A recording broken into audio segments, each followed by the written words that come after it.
The report to the legislature from the Sex Offender Management Board has got a number of issues that have us concerned.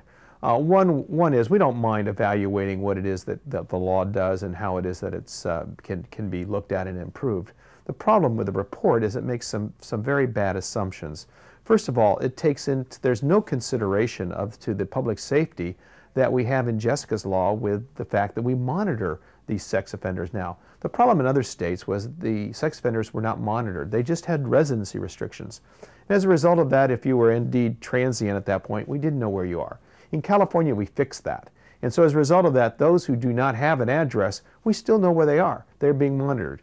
In fact, the problem was prior to Jessica's law, we still had sex offenders that were on parole that were homeless. Then we didn't know where they were at all. So we greatly have improved that particular issue. The other assumption that they make is somehow that a person who doesn't have a home is more dangerous than one who does.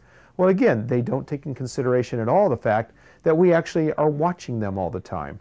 So we think that that makes our communities much safer. You know, quite frankly, the other issue that disappoints me with the report is that they did not come up with concrete solutions.